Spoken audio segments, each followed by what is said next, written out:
Ya. A ver, espérenme, estoy empezando a grabar.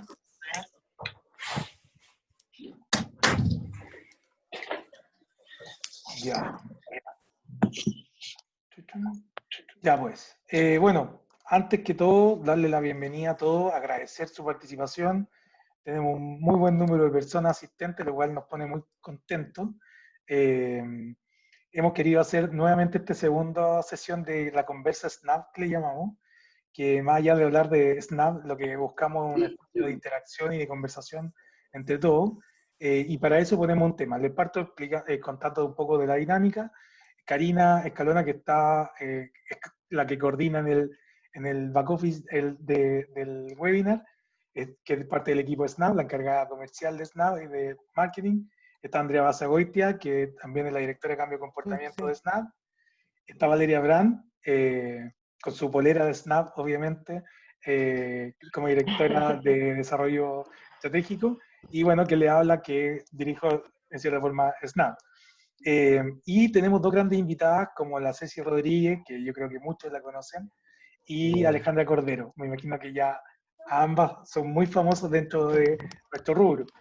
La idea de hoy día era particularmente conversar, como siempre, y poner un tema en el tapete que es un tema no menor, y esto nace a partir de un post de Alejandra Cordero en LinkedIn, que me invitó a conversar, y ahí varios comentamos, sobre qué estaba pasando, que era una cuestión que a lo mejor muchos estamos viendo, pero nadie había hecho mente, que era lo que está pasando o lo que va a pasar y está pasando con el rezago, la interrupción y suspensión del seguimiento, tratamiento y de atención en general de lo que son nuestros pacientes crónicos, particularmente sin condición, que tenemos otras afecciones. Eh, entonces, de ahí nace un poco este contexto de este webinar, y la idea, que más que webinar, a nosotros nos gusta hablar de conversación, y por eso vamos a dar el paso a la Andrea, va a ser un marco conceptual. Nosotros en el link de inscripción pusimos el link de una noticia española, que era bastante interesante porque ellos nos llevan la delantera en un par de semanas, ¿cierto? Y por tanto nada dice que no nos va a pasar o no nos está pasando exactamente lo mismo de lo que va a pasar allá. Quizás incluso en peores condiciones, dado cómo tenemos presionada nuestra red de salud, principalmente en el sector público. Entonces, bajo ese contexto, Andrea va a hacer una primera intervención y después vamos a pasar a la Ale Cordero, que nos va a dar también desde su visión, la Ceci, y después pasamos a que todos puedan contarnos también. Y por favor, siéntanse. Y eso, la forma de hablar es levantándonos la manito, ahí hay una parte de reacciones, o levantando la manito, nos ponen una seña y le vamos a dar el paso, pero la idea es que todos puedan conversar. Y si quieren dejar, los que no quieran aparecer en pantalla, nos pueden dejar sus preguntas en el chat, ¿ya? Y la va a leer Karina cuando terminen la intervención. Eso, gracias. Te dejo, Andrea, tú, para que te hagas cargo de esta parte. Gracias. Bueno, perfecto. Muchísimas gracias por el pase. Muchas gracias a todos por estar aquí hoy día. Para dar un poquito de contexto, partamos de lo global a lo local, ¿cierto? Y a mí me llamó mucho la atención cuando leímos el artículo que estamos un poco comentando hoy día, esto de la tercera ola. Ignorantemente le digo, a ver, pero Renato, cuéntame de la tercera ola. Y ahí me manda este gráfico maravilloso que explica que en el fondo son como las huellas de la pandemia, ¿no? La primera ola es lo obvio, es la enfermedad del COVID-19, cómo nos tiene colapsado el sistema sanitario, las muertes que ha provocado, etcétera, etcétera, que es como lo lógico. La segunda ola es lo que hemos tenido que dejar de hacer, que es inmediato, ¿cierto? Y que son la atención de otras enfermedades agudas, que gracias a Dios en los últimos días hemos visto que a nivel local en Chile, o sea, que en general a nivel global y se reproduce a nivel local, han bajado tanto infartos agudos al miocardio como accidentes vasculares. Y ahí viene lo que es la tercera ola, que es un poco lo que nos concentra y nos convoca hoy día a este conversatorio, ¿cierto? Y es las consecuencias que va a tener para el sistema de salud la interrupción de los controles de enfermedades crónicas. Y muy, muy incipientemente al principio de esta pandemia lo hablamos también en el contexto, o en alguna parte, yo me acuerdo haberlo conversado con alguien también en el contexto de no solo de enfermedades crónicas, sino también de rehabilitación, que es parte también de lo crónico, de rehabilitación de pacientes que necesitan rehabilitación y de rehabilitación de los pacientes de esta primera ola de COVID-19 que después de estar intubados bastantes días, el pronóstico, digamos, es bastante complejo y es súper necesaria la rehabilitación y lamentablemente en el último decreto GES sale como la garantía de oportunidad de la rehabilitación para pacientes post-neumonía, que es como esas típicas cosas que nos pasan en Chile, que son un poco dicotómicas, ¿no? Bueno, entonces, hablando un poco en el contexto chileno, qué es lo que está pasando en esta tercera ola, ya en marzo leímos un informe oficial, dice que se realizaron 40.000 menos cirugías que un año normal, ¿cierto? Y se suspendieron a raíz de la pandemia garantías de oportunidad de algunas patologías auge. Y esto en el contexto, ya en el contexto nuestro, digamos, en donde tenemos listas de espera y todo lo demás, es complejo, pero más todavía después de octubre del año pasado, en donde ya se habían suspendido más de 13.000 o 14.000 cirugías, ¿cierto? Y consultas médicas de especialidad, etcétera. La gente como que se empezó a concentrar un poco en el estallido social y se desconcentró un poco de su salud, lo cual siempre pasa. ¿Ya? Pero hacia fines de abril vimos ya con preocupación que dice más de 340.000 personas estarían con retrasos en sus garantías GES, ¿cierto? Que eso es más o menos un 10% de los pacientes que reciben estas garantías. Pero lo complicado es que es 45 veces más de lo que teníamos ya, o sea, de lo que teníamos hasta septiembre del 2019. Por lo tanto, ya veníamos retrasados en el contexto, en nuestro estallido social, y de la pandemia es aún más grave, nos está agravando aún más el cuadro, ¿cierto?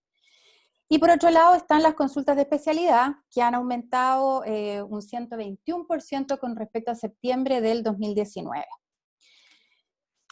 Que este tema es un poco también de lo que queremos hablar hoy día, que es un problema un poco más fácil de resolver en el contexto de que una de las cosas buenas que ha tenido esta pandemia es que nos impulsó así como en un cohete, ¿cierto?, a mejorar nuestros formatos de teleconsulta y de consultas alternativas, digamos, de teleatenciones, y a la transformación digital que tenía que sufrir el sector salud rápidamente y que estábamos al debe ya en bastante comparados con otros países, ¿cierto?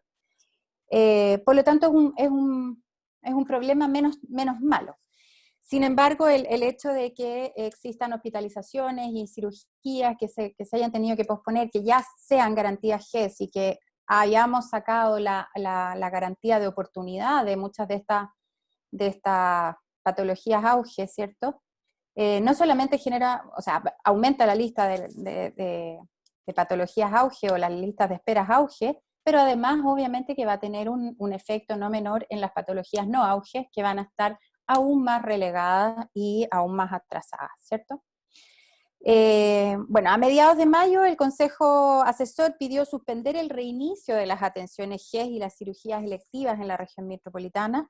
Entiendo que hoy día sí se están realizando, y una de las primeras cosas que me gustó, digamos, de este nuevo ministro hace algunas semanas, que enfatizó en el día 1 que teníamos que preocuparnos de las atenciones de pacientes crónicos, que él hacía un llamado a la población a no dejarse estar, a continuar con su seguimiento, sobre todo a los pacientes diabéticos, como un poco anticipándose, ¿cierto?, a esta tercera ola que se nos viene.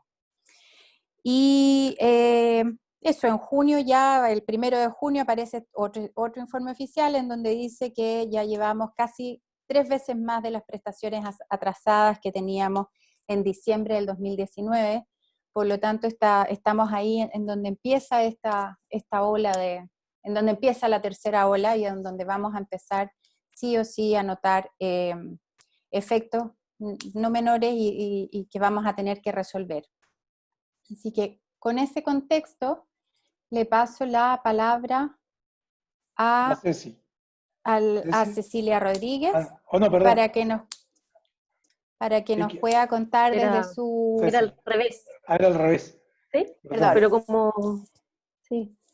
Como, Pero como hilando un poquito con lo que decía, bueno, en alguno de los artículos leí que si todas las garantías se atrasan y a eso le sumamos ya lo desatendidas que están las enfermedades raras, aún peor. O sea, primero los GES atrasados, después los no GES y después más encima pacientes con enfermedades raras y poblaciones más desatendidas, aún peor. Así que, Cecilia. Ceci, pasa tú nomás, sí, al final es una bueno, conversa. sí, o sea, pero es que para tener más argumentos, para dar desde la perspectiva del paciente, a mí, o sea, todo de lo que está hablando Andrea, una de las preocupaciones que yo siento que se está mirando muy poco y de las que no nos hemos hecho cargo es que hoy día ya durante la pandemia hay problemas bien serios en la entrega de medicamentos y por lo tanto en la continuidad que los pacientes están teniendo para su atención.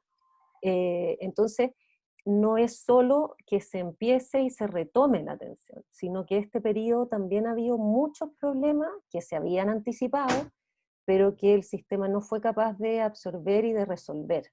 Entonces, hoy día seguimos teniendo temas como que alguien, yo pongo harto este ejemplo de Melipilla, pero alguien que tiene que todavía viajar en cuarentena con un permiso que dura 3 horas desde Melipilla a retirar sus medicamentos a Santiago. ¿Sí? Lo mismo nos pasaba el otro día, una persona de San Antonio comentaba que tiene su control de cáncer en Santiago y tiene un permiso de 3 horas para venir, atenderse y volver, lo que lo hace imposible. ¿Sí? Entonces, en el fondo, el sistema no se diseñó y no se pensó para que pudiese haber algún grado mínimo de continuidad de la atención durante la pandemia. Por otro lado, ese es un factor. ¿Sí? Entonces está habiendo mucho tema con los medicamentos. La superintendencia sacó la circular 18 que decía que los medicamentos tenían que ser despachados a domicilio. Eso no ocurrió en las ISAPRES. Las ISAPRES dieron como argumento que ellos entendían que era solo para las personas que tuvieran contagio y de alguna manera la autoridad no ha estado como fiscalizando que lo que dicen que se debe hacer se haga. Y ha habido harto reporte de falta de medicamentos en los hospitales también. Entonces, en el fondo, a la gente tú le dijiste, no se acerque, quédese en su casa, pero venga a buscar medicamentos cada 15 días, es una rareza. ¿Sí? Entonces, no hubo una buena coordinación, hubo una intención inicial de que esto se coordinara bien, pero eso no ocurrió en todos los establecimientos de igual manera. Entonces, una vez más, lo que siempre decimos, es tan distinto, uno no puede hablar de un paciente que se atiende en el sistema público como genéricamente, porque el sistema público es muy distinto dependiendo del hospital en el que te toca atender. Entonces hay personas que se están atendiendo en un hospital como el de la Florida y que reciben sus medicamentos a domicilio, y personas que se están atendiendo, no digamos el otro nombre para no dejar tan mal a nadie, pero que se atienden en otros hospitales y que no solo tienen que ir a retirarlos, sino que además tienen que ir varias veces porque las dosis no se les entregan completas. Entonces hay una disparidad enorme en la forma en que el sistema está actuando.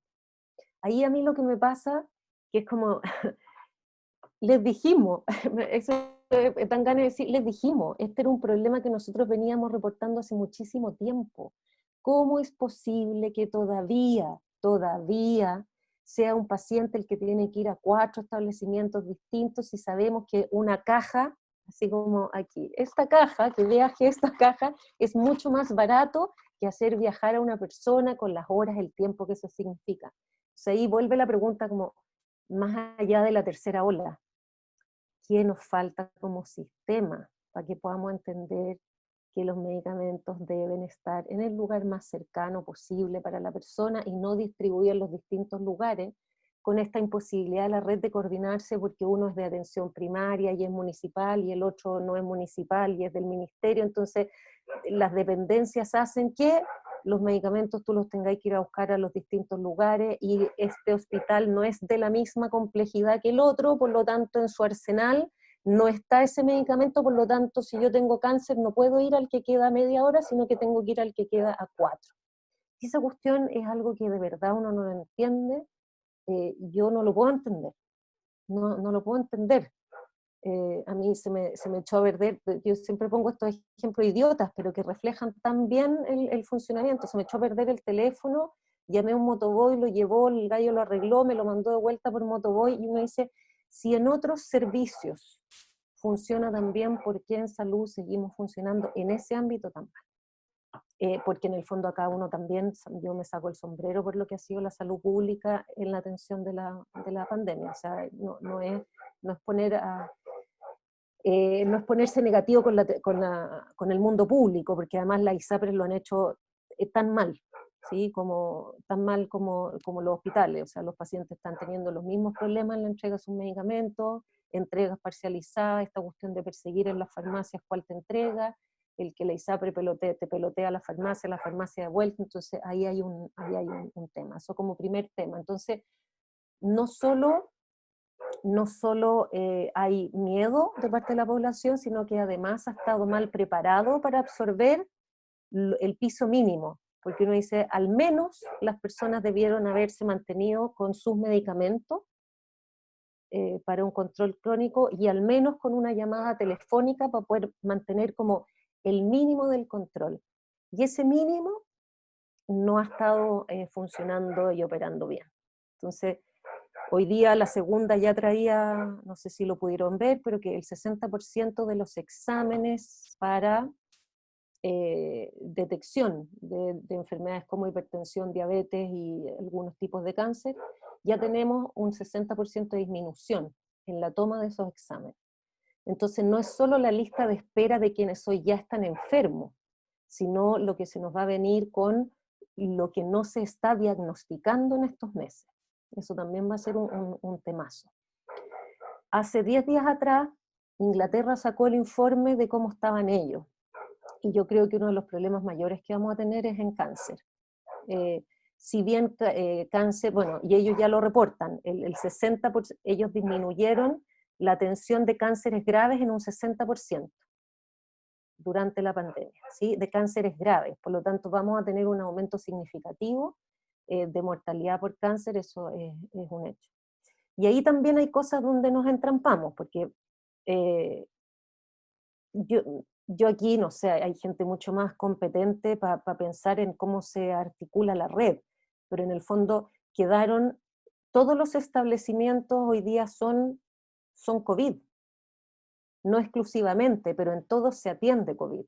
Nosotros hemos podido ver la experiencia en otros países donde se dejaron establecimientos libres de COVID, de alguna manera, donde no se atendían sintomatología respiratoria, y eso igual también te marca una diferencia, porque hoy día también ha habido mucho paciente de cáncer que ha dejado su tratamiento, o pacientes de cáncer, o sea, por miedo, en el fondo, o pacientes de cáncer, sin ir más lejos, lamentablemente la mamá de un amigo falleció porque se contagió en su última quimio, ¿sí? Ella y su grupo familiar. Entonces, está viendo todas las cirugías de cáncer están atrasadas, y además hoy día, bueno, no sé si para bien, para mal, pero nuestro querido doctor Becerra, que estaba ahí trabajando fuerte el plan de recuperación, hoy día está a cargo de las residencias sanitarias, pero bueno, sigue su equipo en el tema de cáncer.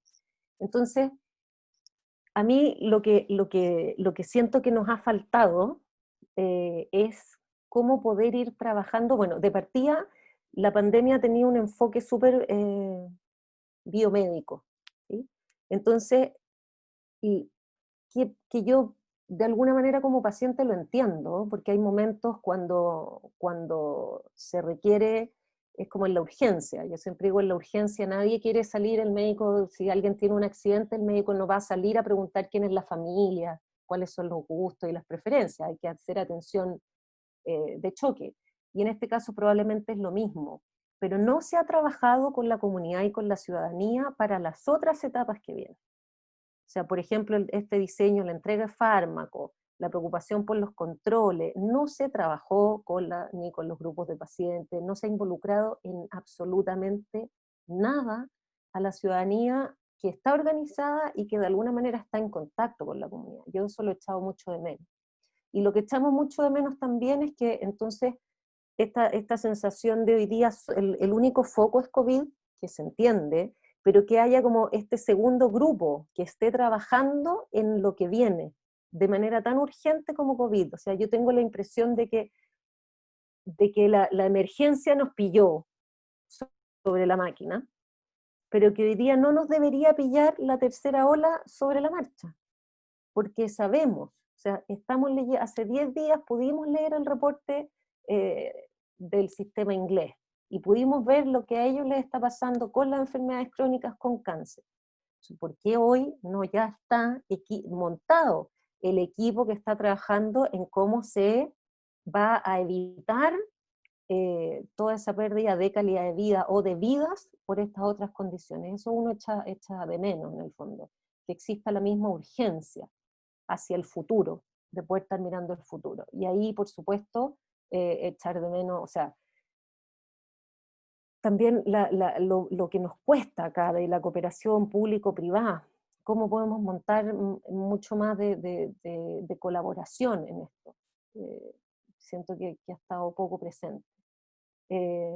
Entonces, y concuerdo, perdón, con lo que decía Andrea, está Víctor aquí, que si las enfermedades raras eran invisibles, hoy día ya no, cero existencia. O sea, ha sido un proceso muy difícil y lo único que se ha logrado es desde la perspectiva de las personas con discapacidad. Esa ha sido al menos una temática que ha podido engancharse en el tema de pandemia, pero cómo se va a continuar con el cuidado. Ellos han tenido pérdida en el tema de visitas domiciliarias, que están mucho más espaciadas o incluso en algunos casos inexistentes. Y uno entiende, como uno mira al equipo en APS y uno entiende que no puede más, pero en el fondo, ¿cómo no podemos prever una forma distinta de hacer las cosas? Eso es lo que nos llama profundamente la atención. Así que yo tengo más dudas que alguna forma, así decir esto es lo que se debió haber hecho. Yo no soy experta en sistemas, para nada, pero sí esta impresión profunda de que hemos perdido en participación muchísimo y que esa pérdida de participación nos está haciendo perder también mucho tiempo. Y tiempo muy valioso para mantener el control de enfermedades hoy día importantes. Y la pregunta, claro, también está hoy día también los equipos de salud están súper reventados. Entonces, ¿cómo tú salías a decir, bueno, viene un segundo tiempo, tan intenso como el primero? O como en los campeonatos, así en el mundial, estáis jugando bien, ganaste pero el otro día, agotado, tenéis que seguir jugando uno que tiene la misma intensidad. Tenemos equipos, cómo rearmar los equipos en los sistemas, en los hospitales. No todos han estado abocados a pandemia, en qué están los otros, cómo se organizan esos equipos, y sobre todo a nosotros lo que nos gustaría mucho como pacientes saber en qué está.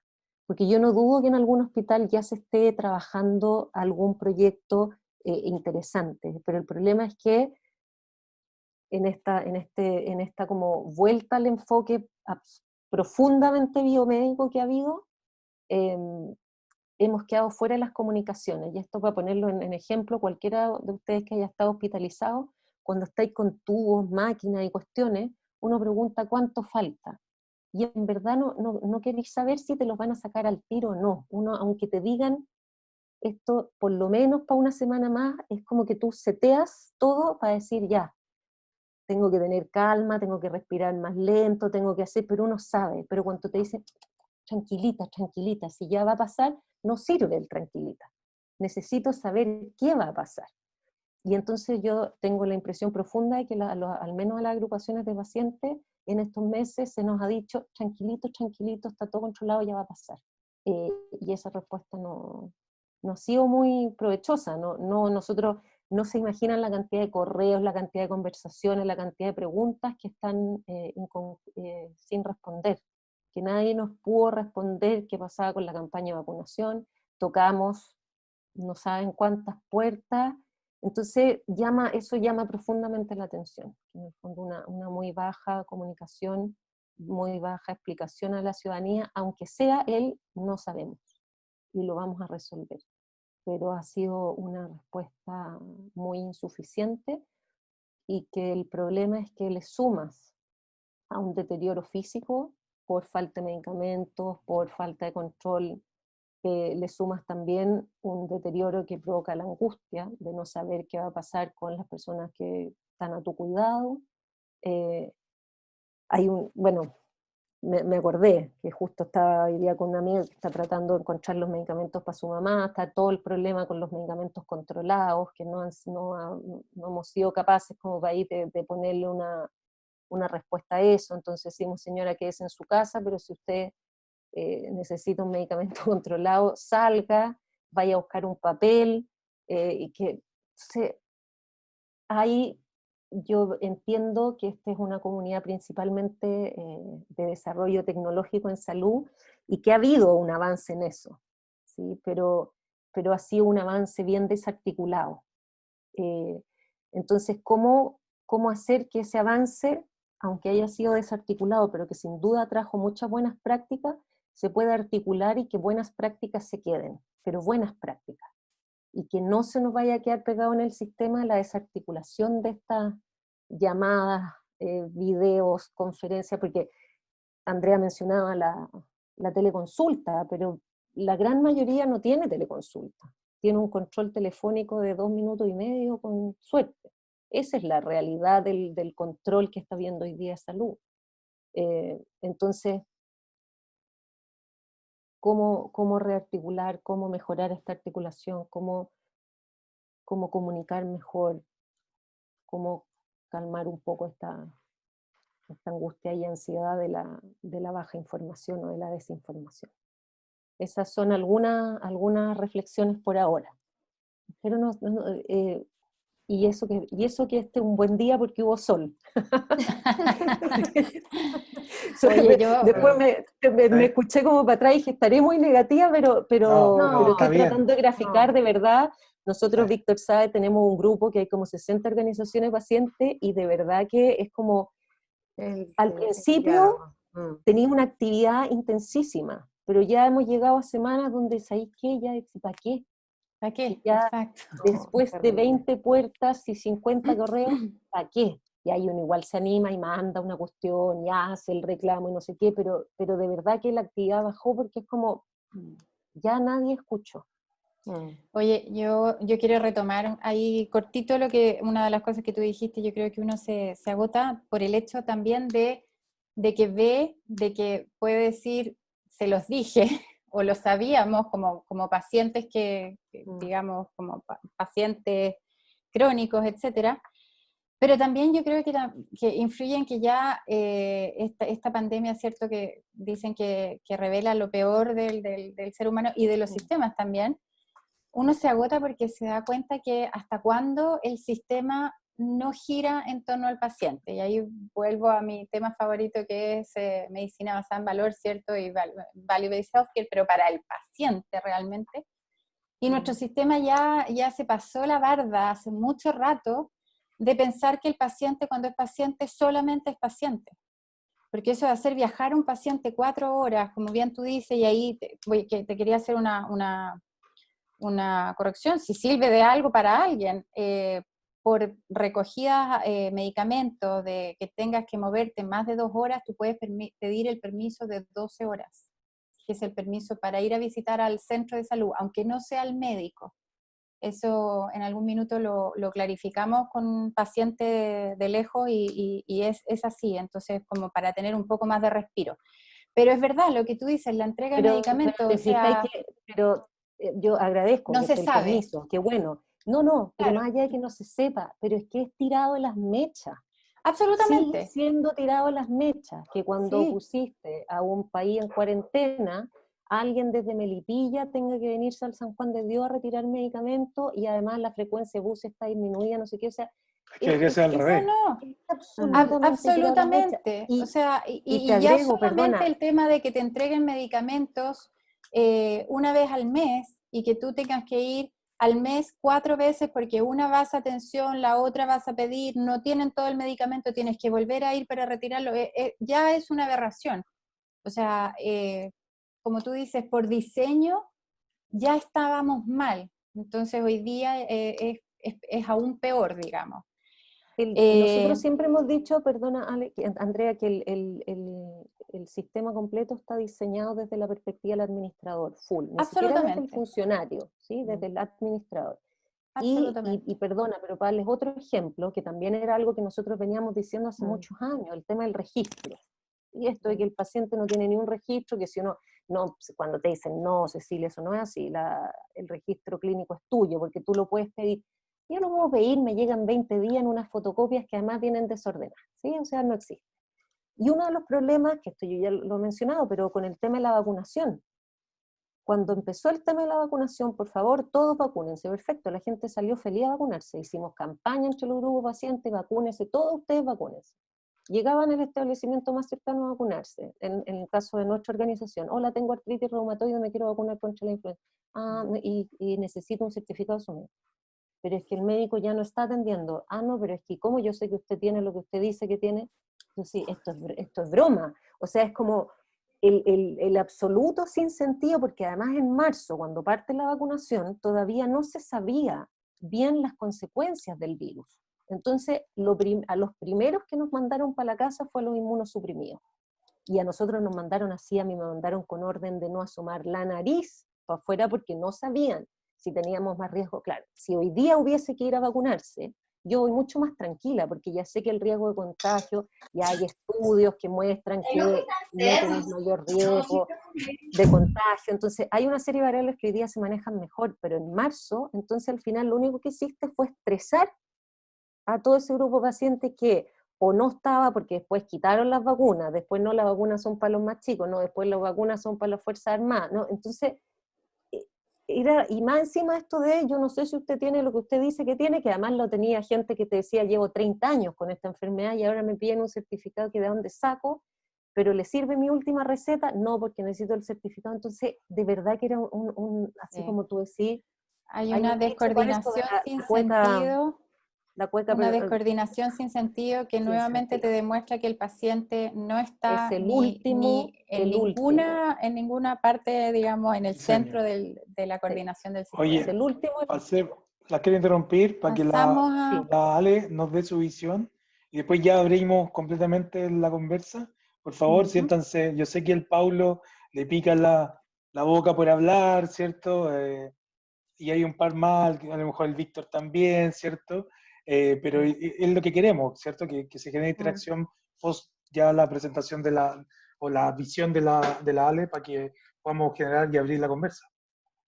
Ok, Ale. gracias Renato. Sí, muy interesante escuchar a Cecilia porque yo creo que lo más duro para aquellos que estamos como impregnados del sistema o muy preocupados del tema de la salud, que de vuelta quien representa a los pacientes te diga todas las cosas que hemos hecho mal, es como que uno dice entonces, ¿qué he estado haciendo? Porque en mi discurso diario se supone que estaba enfocada en todo lo que ella enumera. Entonces, bueno, yo en ese sentido hoy día, trabajando, digamos, todavía cercana al sistema, quizás desde otra bambalina, quizás desde la mirada privada, desde una consultora, pero siempre detrás de la mejora en las áreas de salud, yo también comparto su preocupación, ¿ya?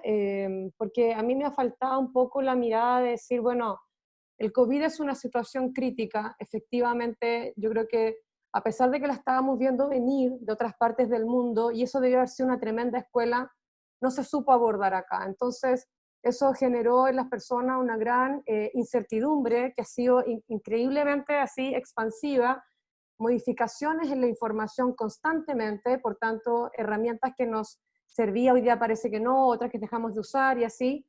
Entonces, esa sensación lo que hace, y es lo que, digamos, hoy día he pensado muchísimo, tiene que ver con, bueno, ¿cuándo tomamos el control de esto?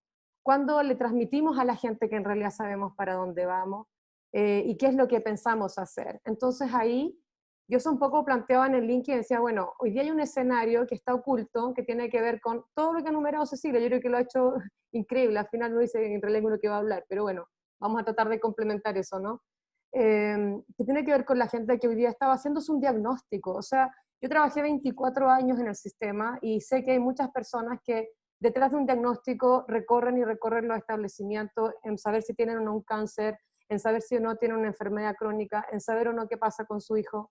En las listas de espera que siempre eran un tenor, ¿no? que yo diría, yo no sé si aumentaron, pero sí se acumularon y envejecieron aún más.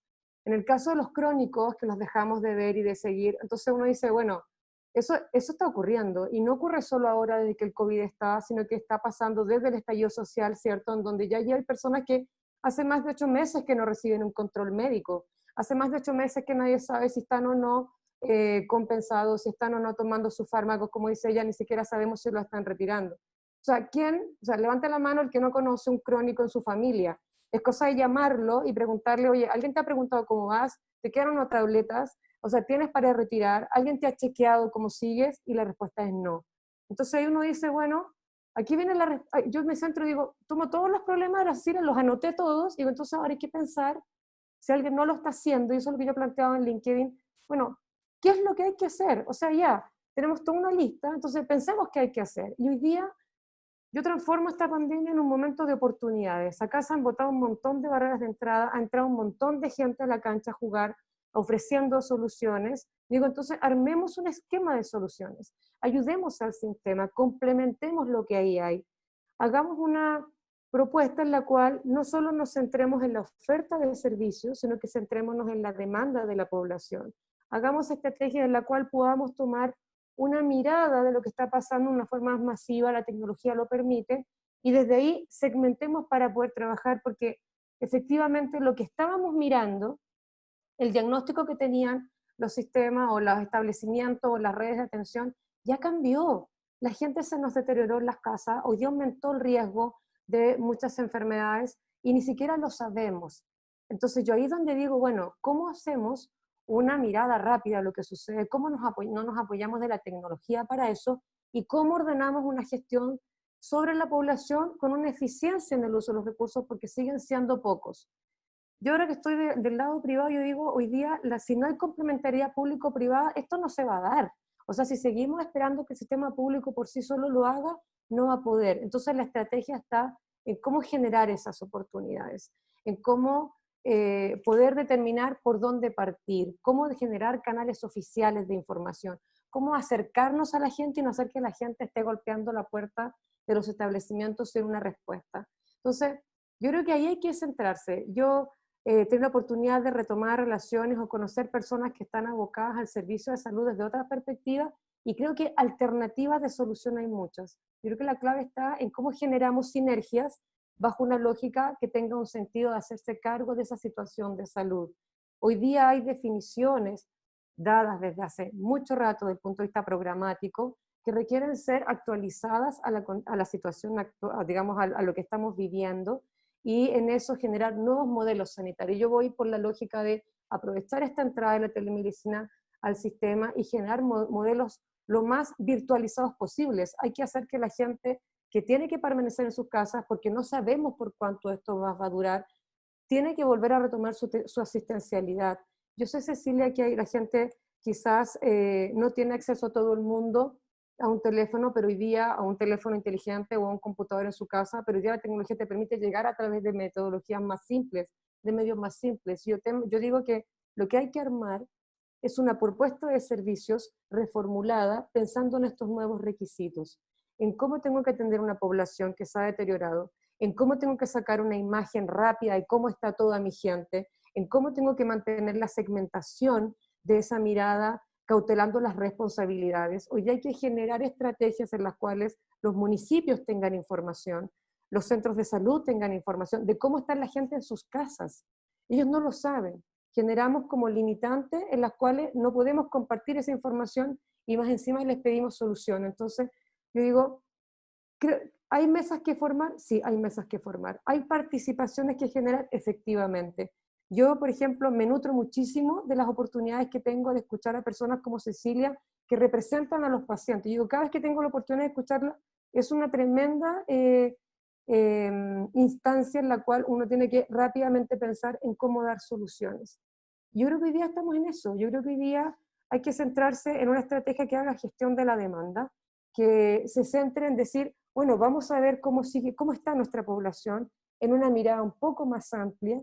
Insisto, la tecnología lo permite hacer, y en base a eso, organizar los recursos. Cecilia, tienes razón, no todo el personal de salud está en la contingencia del COVID, Entonces podemos armar equipos distintos en los cuales retomemos esa tarea para lograr volver a darle a la gente la confianza tanto en su sistema público como privado de salud. Yo creo que ese es el desafío. Yo creo que esa es la conversación, en cómo volvemos a la lógica de decir la salud extramuro. O sea, saquemos los equipos de salud a ir a tomar esas muestras. Yo he escuchado iniciativas de algunos lugares que dicen, yo tengo ya instalado una toma de muestras más cercana a la población.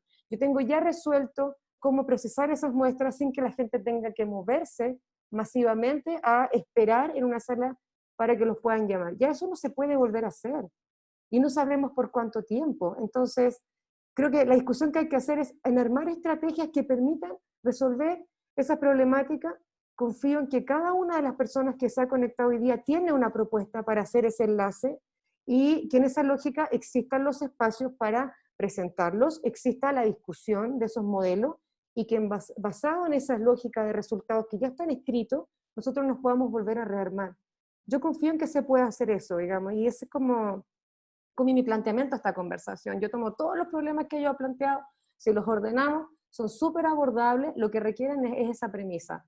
Modelos de gestión de demanda, modelos de multiparticipación de diferentes áreas, trabajo multidisciplinario con aquellos equipos de salud que no están metidos en la contingencia, ¿no es cierto? Y hacer una mirada sobre esta población que se ha quedado en sus casas, desinformada, con alta incertidumbre, preocupada y deteriorándose.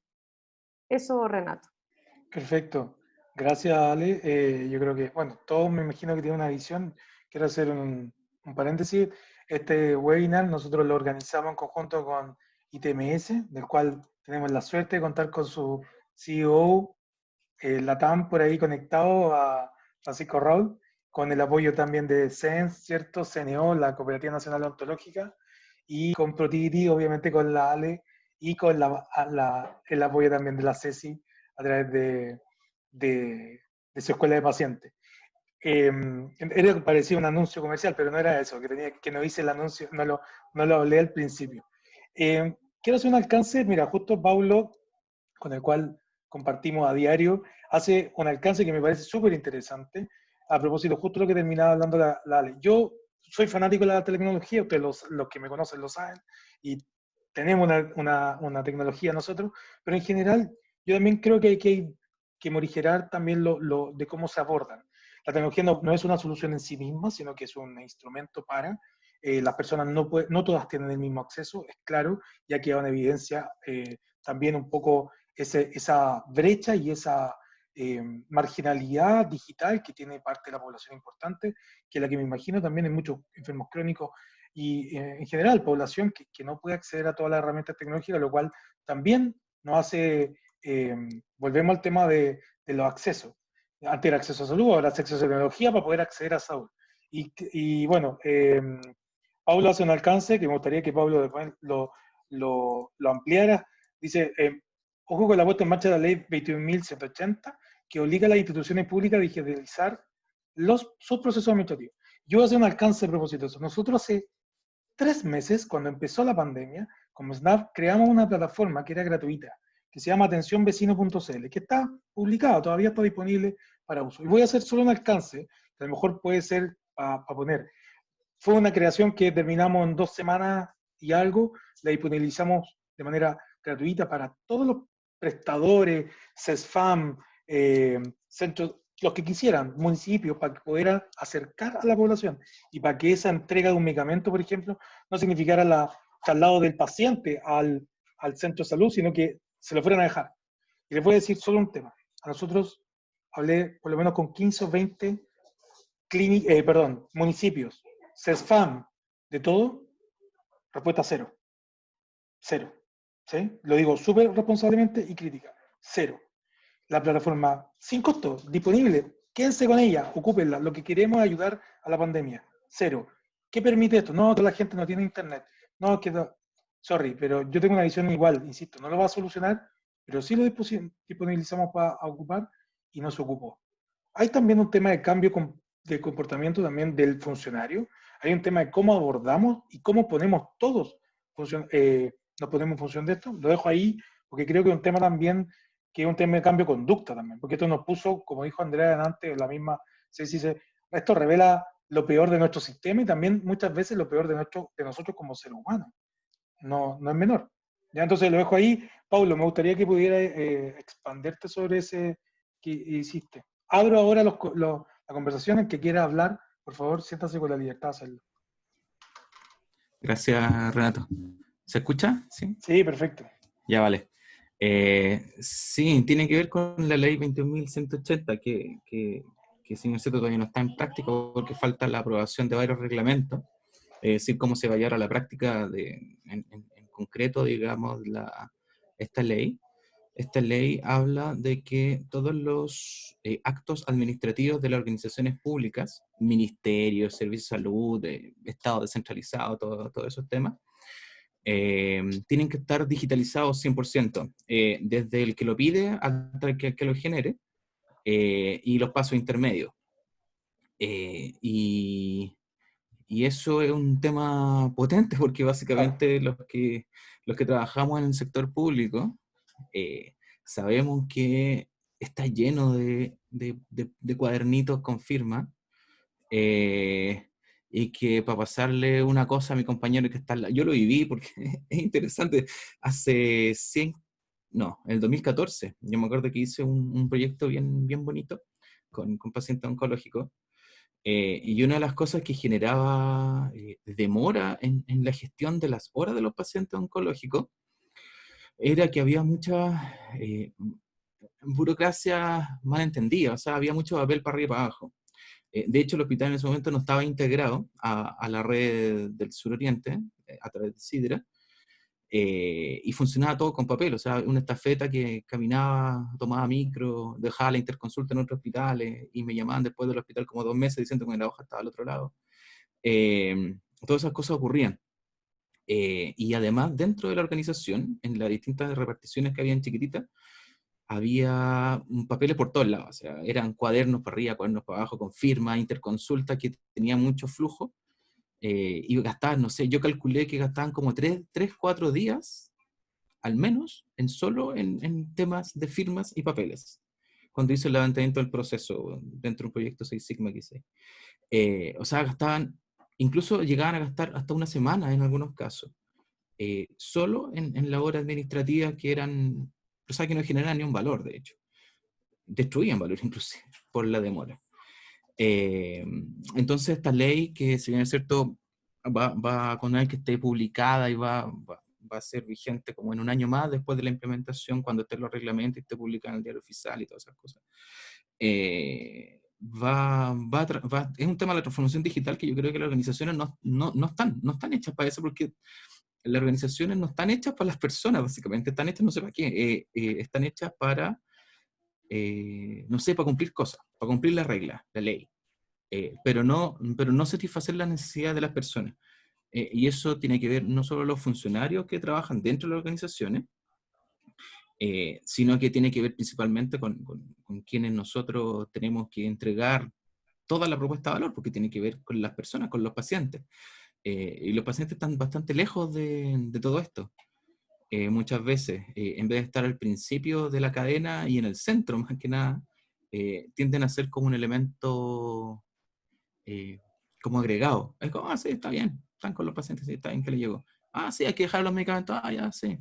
Entonces, no sé, yo estoy muy de acuerdo con lo que opina Cecilia, con lo que opina Alejandra y con Andrea, que las organizaciones, claro, este marco normativo va a cierta forma a mejorar las condiciones legales o de base, digamos, para las instituciones, para que puedan mejorar, pero pone un desafío muy potente en un contexto que habitualmente no están puestas, porque además lo que va a ocurrir, que lo que yo creo es que van a digitalizar lo que hacen ahora. O sea, toda la porquería que pueden hacer las organizaciones lo van a hacer igual, pero digital. Eh, en vez de básicamente de mejorar sus procesos, de tomar esta como una oportunidad de mejorar sus procesos y realmente sacarle toda esta grasa que anda dando vuelta, y hacer algo focalizado en los distintos usuarios de los procesos, y realmente generar valor público, que es lo que yo creo que falta muchas veces, en donde por distintos motivos, por problemas de gobernanza, problemas de modelo de control de gestión, problemas metodológicos o problemas a veces de intereses que no deberían estar, digamos, no está en las personas. Claro, Cristi de Plata. Ciertamente, algún momento comentaré las cosas que he escuchado en los casinos respecto a valorización. Pero ese será otro motivo de la conversa. Pero claro, esto pone más presión y ojalá que esto resulte, digamos, pero que resulte bien y que las organizaciones se lo tomen en serio y no digitalicen su burocracia ineficiente, aun cuando la alta eficiencia ha dejado de lado un poquito el entregar lo que la gente necesita más que lo que la gente está pidiendo. Pero yo veo como una instancia potente y que hay que tener en mente, hay que parar los reglamentos obviamente para ver bien cómo se implementan, pero yo creo que es algo que hay que tenerlo ahí en la mesita, en un tiempito más. La Ceci me tenía levantada la mano, muy Sí, aplicada. luego Paula también. Y Muy sí, Alejandra y Paula también. Ceci. Sí. Sí, no, comentando un poco lo que dice Paulo, un caso, solo les voy a comentar a modo de anécdota, un caso emblemático. Un paciente de cáncer durante esta pandemia necesitaba recibir su quimio y el hospital le mandó la quimio a domicilio. La quimio, ¿sí? Se la mandó. Ahora, cómo él se la infunde es problema de él, pero el hospital cumplió con el deber de entregar la quimio, ¿sí? Ese es el caso extremo, está bien, no es la realidad de lo que está pasando en todos los hospitales, pero solo para decir, cuando podemos ponernos un poco almejas, Innovadores, sí. nos ponemos almejas completo y podemos llegar a casos tan extremos como este. Es un caso real, pasó. Eso como para que en el fondo en el cumplimiento de la norma se puede generar cualquier cosa. Yo sí, como poner ciertas alertas. Hoy día, si hay algo que sabemos, la brecha tecnológica en nuestro país va a generar un gap en temas de inequidad brutal, ¿sí? Entonces, también cuidado con esto de que vivimos en el supuesto de que las tecnologías resuelven. Lo que estamos haciendo es dejar a los más desatendidos aún más desatendidos. Exacto. Cuando la tecnología es la respuesta. Estamos viendo cómo esto está está generando una brecha muchísimo mayor. Ya está, Cristian mueve la cabeza, pero esto lo estamos viviendo en educación, porque no tiene que ver solo con si tiene un celular o no, ¿sí? Eso es lo que mal entendemos cuando entendemos el uso de la tecnología. Hay una encuesta dolorosísima de Educación 2020 de por qué la educación en línea no funciona de la misma manera para los distintos segmentos socioeconómicos, que es muy interesante, y en los segmentos socioeconómicos más bajos el problema es de red, no de red de internet, es que no tienen a quién preguntarle, a quién acceder, con quién hablar. Entonces ahí es un tema muy delicado en salud, porque lo que estamos viendo es que los privilegiados hoy día somos más privilegiados, y los que vivían en carencia hoy día están viviendo en aún más carencia. Entonces, como poner un ojo con eso. Y una buena noticia, reciente, muy reciente, yo siempre he rayado con el tema del proyecto Paris de la OSD, que va a medir la salud desde la perspectiva de los usuarios. Ya está bastante más avanzado de lo que yo lo pude ver hace 2 años atrás, y nos invitaron a los chilenos, yo soy parte del panel de pacientes del proyecto Paris, me incorporé hace 2 días, y se está trabajando full velocidad para este año testear las encuestas y probablemente ya el próximo año poder salir a evaluar. Este es un proyecto que está en el ministerio, nosotros opinamos nomás, pero el ministerio lo tiene y está orientado a multimorbilidad y pacientes crónicos. Entonces vamos a poder tener una mirada, también una evaluación del sistema desde los pacientes, que yo creo que eso falta, y que es una buena cosa que, aunque sea a futuro, la vamos a tener, y ya se está trabajando full en eso, así que está bonito eso como para no haber sido la de los puros mensajes desesperanzadores, un mensaje de esperanza. Bien. Paula Díaz quería comentar también algo, y había comentado también en el chat durante la conversación anterior, así que y después pasamos a su micrófono. La Ale también quería decir. Bueno, yo soy químico farmacéutico, En este momento estoy trabajando con la Ale en Productivity. He tenido experiencia en hospitales grandes como el Sotero del Río, la Florida y el San Juan de Dios. Dentro de lo mismo que hablan, comentarles de que dentro de por ejemplo, de la Sociedad Chilena de Farmacéuticos Asistenciales, ha sido un tema que tocamos, de hecho, la dispensación de pacientes a domicilio este sábado, también compartiendo las experiencias que han tenido los diversos colegas a lo largo de Chile, y precisamente lo que comentaban dentro de las presentaciones que estaban diciendo, hay muchos colegas que con las fotos de los pacientes, de las recetas, tratando de hacer lo que se puede con los medios que tengan, han intentado fomentar el tema de la farmacia a domicilio, pero también se hace muy complicado con el tema de la misma distribución de medicamentos que está haciendo la CENAMAS. Hemos comprobado por encuestas que hemos hecho de que estos últimos 3 meses el cumplimiento por parte de la CENAMAS ha sido menos del 45% en establecimientos de alta complejidad. Entonces, por mucho que tú tengas un despacho a domicilio, finalmente terminas yendo incluso 3 veces a dejarle medicamentos al mismo paciente. Y en el San Juan de Dios me tocó implementar precisamente el tema de farmacia a domicilio. Y una también de las grandes complicaciones que teníamos era lo que mencionaban de la ruralidad de los pacientes, que la dirección era como casa 2 al lado de la vaca, así, casi así nos daban las indicaciones. Entonces, hacía muy complicado también el acceso, y efectivamente el tema de la digitalización no resuelve todos los problemas, y además los colegas farmacéuticos somos muy estructurados.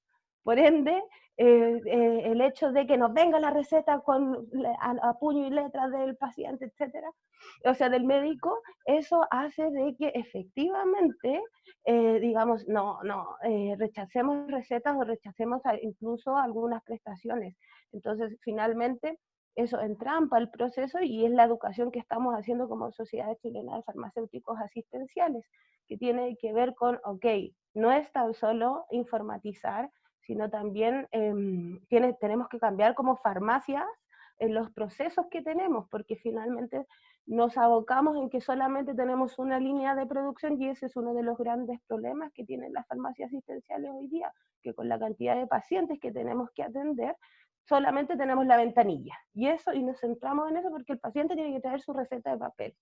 Y eso no es así, tenemos que empezar a abrir el modelo a la farmacia, a la dispensación a domicilio, o en los enlaces con los SFAM, con las farmacias comunales, o crear inclusive estos dispensarios que nosotros estamos pensando, para que tu farmacia del hospital, por ejemplo, tenga una farmacia satélite, por así decirlo, por comuna, y sobre eso te generan la dispensación de medicamentos, ya sea a domicilio o sea presencial, que los pacientes vayan ahí si en caso de ser necesario.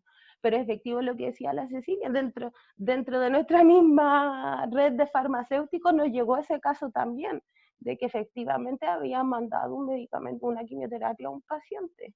Y así como pueda usted, administresela. Entonces es efectiva también eso de que no todo es informatización, y eso tampoco lo va a resolver todo. Creo que es un cambio de procesos importante que hay que hacer. Le pasamos eso a la Ale, y espérate, Ale, antes de darte el paso, quiero a ver si los desafío, porque a mí me encanta la conversa, creo que podríamos estar mucho rato, nos queda poquito tiempo para ser respetuoso con los tiempos, pero me gustaría que si pudieran en el chat, quiero desafiarlo, y quiero ver si es que por mientras que pensamos, y al final podemos dejar una frase dentro del chat que debiera envolver como principal objetivo el abordaje de esta problemática. No estoy diciendo que lo vamos a solucionar, pero a lo mejor una primera lluvia de ideas, me encantaría que pudiera pasar una frase dentro del chat, si lo pueden hacer antes de que se desconecten, se lo agradecería. Ale, te paso. Sí, yo quiero compartir dos cosas que me parecen interesantes, que en estos días, en tanto como decía Renato, tanto webinar, ¿no? O sea, en algún momento tenía uno por día tratando de conectar con lo que estaba pasando, y aquí encerrado. Y en base a eso, dos cosas que me parecen interesantes. Yo creo que hay una en la cual explicaban una serie de momentos en la historia en donde habían situaciones muy críticas que habían sido transformadas por equipos concentrados en la mejora y en el trabajo por las personas en instancias de tremendo cambio y oportunidad. O sea, yo, más bien de soluciones expansivas y maravillosas, yo convoco a los equipos que hacen abordajes como más concentrados. O sea, si logramos hacer puntos de cambio múltiples, quizás es mucho más que tratar de hacer un cambio expansivo. Entonces, para todas aquellas personas que estamos como en esta onda de esta conversación, o sea, generar ahí modelos, propuestas, estrategias, pilotajes y cosas que demuestran que este cambio, esta forma distinta del hacer se puede hacer, y en base a eso ir sumando. ¿Por qué? Porque en momentos como estos es cuando han surgido las tremendas oportunidades. Y lo segundo es que el otro día, escuchando un webinar de unos economistas, esos amantes de los análisis de datos como Paulo, que siempre está comentando de gráficas y cosas que arma y las comparte por LinkedIn, decían y demostraban que aquí en Chile ha habido un tremendo cambio en el comportamiento de las personas que acceden a los servicios de urgencia, con este temor de no contagiarse, ¿cierto? No han dejado de llegar los traumatismos, las intoxicaciones, aquellas cosas graves, pero aquellos pacientes que siempre tratábamos de explicarle que no era por ahí la entrada, que siempre llegaban y era el 80% de la consulta, esos dejaron de llegar. Entonces ha ocurrido un cambio presionado por el tema de no contagio, que hizo eso que estábamos en el sistema tratando de reordenar. Entonces, ¿por qué no ocupar esos cambios, esa detención que el sistema ha tenido en abrir las compuertas de una manera más dirigida, aprovechando esta instancia en que tenemos a la gente encerrada en su casa para mostrarle cómo que les proponemos que este modelo funcione? Entonces también es un momento importante de buena orientación, de buena educación, de generar estos espacios en los cuales las cosas las podemos reordenar. Yo creo que eso me pareció interesante, porque los números demuestran cómo finalmente los comportamientos se reorganizan, ya sea por situaciones críticas como estas o por algún tipo de movilización distinta. En aquellos países en que las poblaciones han logrado comprender que el autocuidado y el cuidado en comunidad es la clave, creo que ha sido súper potente. Entonces, ¿por qué no trabajamos sobre eso? ¿Por qué no hacemos webinars compartiendo de nuevo esos beneficios para que las personas accedan a ese tipo de información, ya que las tenemos encerradas en las casas? ¿Por qué no les apagamos un poco las novelas, las dinámicas así, y hablamos de esa información que enriquece? Yo creo que esas son como las instancias que a mí me motivarían a seguir participando en conversaciones como esta, en transmitir cosas que a la gente le permitan sumar ese tipo de información. Eso, Renato. Sí, gracias. Yo creo que la información es clave y por eso mismo no hemos querido hacer, variamos un poquito la forma en el caso del webinar, que es más que una conversa, porque al final lo que queremos es un poco la interacción. Ojalá tuviéramos más tiempo, que no queremos abusar, insisto, de todo, pero es entretenido de que podamos conversar y intercambiar ideas, y por eso también vuelvo a repetir el desafío que le hice, que si es que podían ponernos una lluvia de ideas de cómo ustedes abordarían, o qué creen, por dónde va esta solución, cambio cultural, cambio en el forma de administrar, etcétera. Ustedes son los expertos, hay muchos expertos desde la área del paciente, como nosotros, como yo particularmente, pero queremos generar esa lluvia de ideas. Voy a dejar para ir cerrando ya a Andrea Basagoite, que va a hacer haciendo un comentario y hacemos la despedida. Andrea. 3 puntitos finales. No puedo estar más de acuerdo con todo lo que se ha dicho, sobre todo con lo último que dice Alejandra, dentro de las cosas que había notado. Recordemos también que aquí habemos profesionales de la salud, gente que participa en la salud, que está interesada en la salud, pero todos también somos pacientes. Entonces ahí mi primer llamado, y es bastante así como tratar de ponernos en línea, recordemos también ser el cambio que queremos ver en el sistema. Y acordarnos que al otro lado muchas de estas descoordinaciones del sistema se dan también por una cosa humana, digamos, de que no le han dicho a la gente exactamente cómo hacer las cosas o cómo hacerlas más eficientemente. Entonces hay que tener un poco de paciencia, digamos, con el otro ser humano que está detrás del tema. Pero también hay que ser realistas en saber que la transformación digital o la digitalización de los procesos no va a resolver problemas de sentido común. y esos problemas de sentido común hoy día los tenemos que, ojalá, llevar a una instancia, y Alejandra, concuerdo 100% contigo, ojalá menos matinales y más educación para el sistema de salud y para que se coordine el sistema de salud. Creo que estamos frente a una gran oportunidad de remodelar el sistema de salud en torno al paciente. Sí, insisto, medicina basada en valor y valor para el paciente, que el sistema de salud se coordine en torno al paciente y que los procesos se hagan pensando en el paciente. Porque hoy día, contestando una pregunta, ¿qué nos falta como sistema? Una de las primeras preguntas que nos planteó Cecilia, yo creo que ya hace rato estamos al debe en entender que el paciente hace rato que dejó de ser tan paciente, y en el contexto de la pandemia lo está obligando a ser más impaciente, en el sentido de no exponerse 4 horas esperando un medicamento, o 3 horas esperando que lo llamen para hacerse un examen, o qué sé yo, las horas que sean en la sala de espera. Entonces, eso, tenemos que empoderarnos como pacientes, pero también en la justa medida de colaborar y de entender que somos parte del todo, ¿cierto? Y que en la medida de que nosotros le estamos pidiendo al sistema que se remodele y cambie, también cada uno personalmente como paciente o como profesional de la salud tiene que aportar su granito de cambio y también su granito de paciencia. Esa era mi invitación, y no sé, Renato, si hay algo más que tú quieras cerrar. Gracias. Ceci, ¿alguna palabra al cierre? Sí, solo yo creo que mientras sigamos teniendo el paradigma de que los pacientes son los idiotas que vemos matinales y que no nos educamos sobre nuestra salud, poco caso va a poder pasar. Lo digo a propósito de algunos comentarios en el chat, y es como la falta de conciencia del maltrato sistemático que viven los pacientes en el sistema, es mucho más profundo que pensar solo en ese cambio. La salud abandonó los territorios y abandonó la educación territorial, y que la comunidad se hiciera cargo de su salud como era antes. Necesitamos retomar ese espacio, más que pensar que la gente no se educa, que la gente es mal informada, que la gente, o sea, perdón, yo no puedo culpar a alguien que en la noche llega a ver la teleserie, después de pasar 2 horas arriba de una micro para irse a su pega, después de pasar 2 horas la micro para volverse a su pega, y además pedirle que cuando llegue a su casa se instruya sobre qué es la diabetes. O sea, nosotros lo que hemos construido un sistema que se ha olvidado de los determinantes sociales de la salud. Yo les pido por favor, vean cuánto se invierte en las comunas de la región metropolitana, cuánto puede invertir en cada uno de sus ciudadanos. Las 2 comunas que menos pueden invertir son hoy día las 2 comunas que mayor mortalidad por COVID tienen.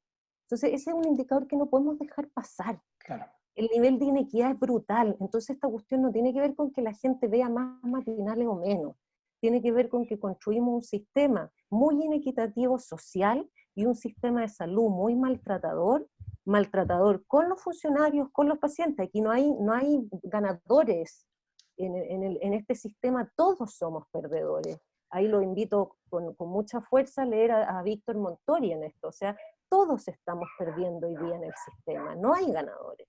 Y eso es una tragedia para un país, y estamos viendo esa tragedia hoy día en la pandemia.